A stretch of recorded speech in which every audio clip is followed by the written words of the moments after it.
Hey guys and gals, and welcome back. Today we are reviewing what is arguably the most affordable sim racing rig that is out there. That is none other than the Next Level GT Lite Foldable Cockpit and the Logitech G29 force feedback wheel. So without further ado, let's get to unboxing, starting with our wheel. Here's a close-up of our G29 racing wheel and pedals. You may see here on the back that it has real leather and metal components. There is force feedback. It has a 24-point dial selector, this little red knob here. It's got all the PlayStation buttons you need. One thing that's interesting is that the RPM shifter LED lights actually light up when you're racing in your simulator, which will be very interesting to see in real life how bright these are, if they're really useful at all, if they even match up time-wise to the real action, what's happening in the game or in the simulator. You could get a shifter with this as well. Of course, I don't have the shifter with me. I'm only going to use the paddles for shifting, but I'll leave a link down below where you can pick up a Logitech shifter for pretty cheap. To open the box, we're just going to pull the tab here. Already did the honors of cutting the tape. Fold this open. We got our looks like list of instructions on how to set it up, which will become useful very short here. We got our list of warnings. This looks like our power cable to plug it in. Very heavy. There's also another power cable here. This looks like something that, oh, these might be the shifters either, down here. Pull these out.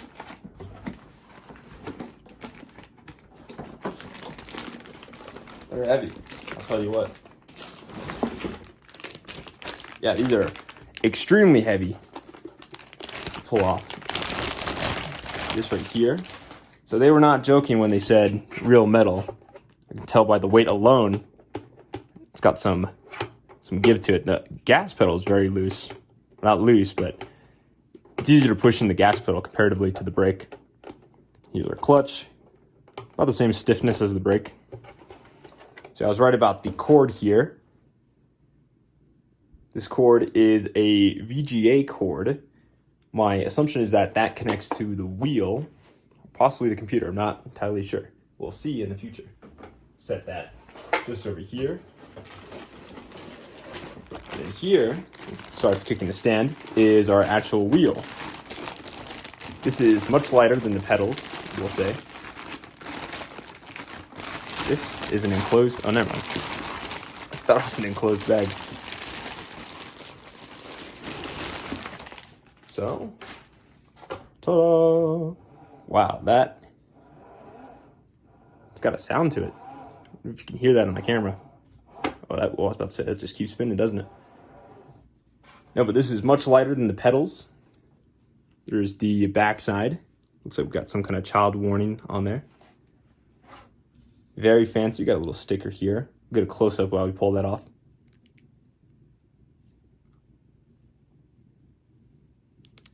Nice. So they were right about the leather. You can actually see a lot of the stitching here. Kind of looks like small imperfections in the stitching. A lot of folds, especially around here. I guess that would increase your grip in those areas. Most drivers kind of hold it here at, what is that, 9.3, is that right? Nice little blue strip here. A lot of you might remember my previous review on the Hora Xbox wheel. Let me show that side by side. Now I got the Hora Xbox wheel right here on the left. You can see just a size difference. Close in size, but it looks like the G29 is just a little bit bigger.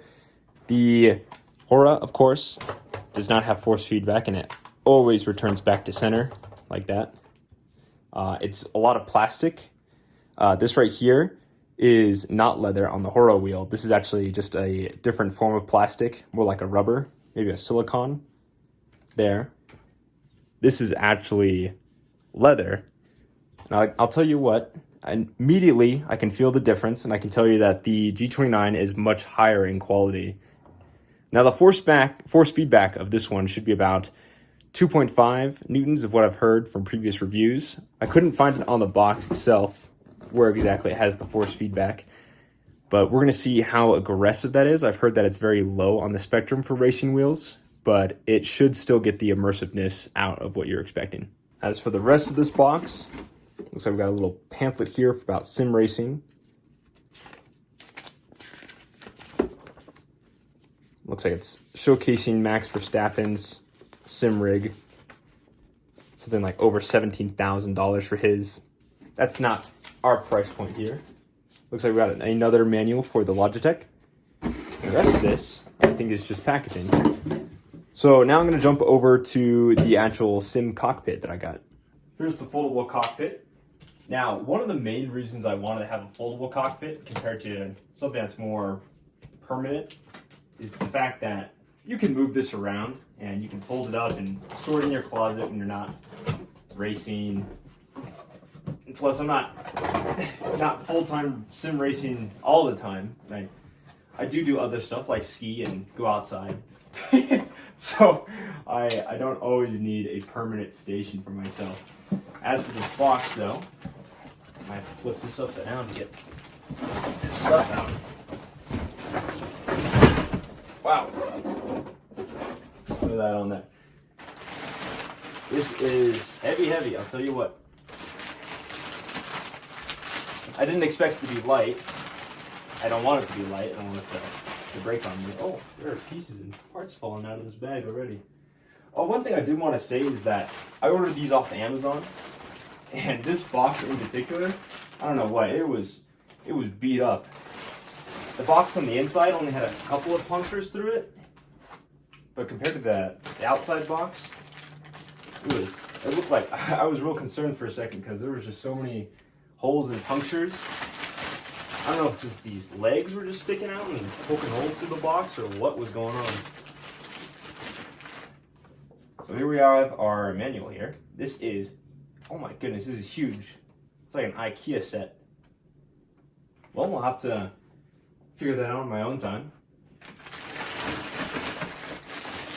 think I could pull all these pieces out. There's even a strap here. Pull all these pieces out. However, I think for the case of the video, I'm actually going to set this up off camera and show you what it looks like all set up so you don't have to wait through the hassle of all this. Whew, here it is. So the way you get in is you have this little tab here that you can pull off right here. It's going to open up that. Then allows this to swing open. You can just simply step in, sit down, put your feet on the footrest, close this back in on yourself. There you go. Now, presumably your wheel will go right about here on your little keyboard. One thing about the entire setup that everything was easy. Everything was easy to put it together, except for here, the actual stand for the shifter won't stay in. And it has a hole to put a screw and a bolt in, but for the life of me, I cannot get this to line up with the actual hole. I've done a lot. I've put my entire body pressure and weight onto it, but yet that hole will not line up with the other hole to put the actual bolt into that. So that was a problem. I did check inside of here and saw that this is scraping away some of the plastic in here. So then I figured that, oh, I must have this clamp on too tight. So I looked at a way to loosen this. There's no way to loosen this. So there's actually manufacturally something with this chair in particular. I can't get the shifter stand to actually get in there in a way that I can actually put the bolt in to make it secure. I can rest it on there, which is all right. Pull one of those stunts like that. The only thing is, I can't imagine if you had an actual shifter on here and you're going to shift and that thing's swinging violently as you're shifting. So luckily for me, I don't have the shifter, so I actually won't have that problem. So I can simply just pull this out and everything else works perfectly. So I'm going to now fold this up and show you how exactly you even fold this thing up. And we're going to take it downstairs and I'm going to plug it in with my wheel. Show you how all that runs together. So when it comes to folding, you have these locks here that you just simply open, and that's going to loosen it, and then you can actually spin these. Eventually this whole thing will get pretty loose, as you can see there. Give it a couple more spins just to really loosen her up. And then you're gonna do the same on the other side. Then on the back side of the chair, you have these pins here. You're just gonna loosen them, and there's another one on the other side. Once both pins are loose, then on the far side, you have this Velcro strap. You can just loosen up like that. Now you can put your foot here, pull your chair forward, and it all compacts down into a size like that, which is just roughly about the size of the box. So I don't know why they didn't send it to me like this. Just kidding. But yeah, pretty easy way to fold it up, and we can now move this downstairs. Now that we're in the basement, I have my wheel here. I started to plug in some of the cords. I got the power cord here on its right, be my left now. And then the pedals, actually, the VGA cord actually goes into this symbol here that showcases the pedals. And then if you were to have a shifter, it would be over here on the wheel's left side as you flip that over. That's all in this instruction manual here. Now there are some separate instructions for when you're plugging it into a PS5, PS4, PS3, and then PC is a simple USB port. One thing interesting is that this actually has a power cable that is thrown across the room there that I have to plug into an outlet separately than the wheel. So the wheel has a USB that plugs into the computer, and there's an outlet that plugs in, or a cord that plugs into the outlet as well. So I'm going to attach this wheel to this stand here using these bolts that were actually provided in the Next Level Racing Sim kit here. After I put the bolts in, I noticed that the wheel has a little bit of movement, but all you got to do is, this actually comes with clamps itself that are attached to the actual box here. So simply you can push these, they come down like that in the package, but if you push them down, push them slightly to the left, they should pop back up. If not, you just spin them here, and that'll actually tighten up your wheel. Just want to show you them popping back up. You can pop them up, turn them to the right to tighten them, and then push them down, securing them. And there, now your wheel doesn't have that movement. I will say it has a little bit of up and down movement. That's because this whole plate here is moving up and down. But realistically, while you're driving, you're going to be doing these right turns. You can try to be real rough with it, trying to pull it to either side. Ooh, felt some movement there. Maybe I can tighten this one down a little more. Yeah, but some movement there. I guess if you're really rough with it, you're gonna slightly move it. But I can't imagine in game I'm gonna be doing this to try to turn my car. But yeah, it feels secure there. And of course, I got my range of motion here. It's got a lot of range right there. That's really nice. I have heard that as soon as you plug this wheel in, it's gonna start spinning on its own. I want to capture that. Sure enough, there it goes. I just plugged in the USB. So the power cord doesn't make it spin, it's actually the USB. So I don't know if my computer will recognize the wheel and if I need to download any software.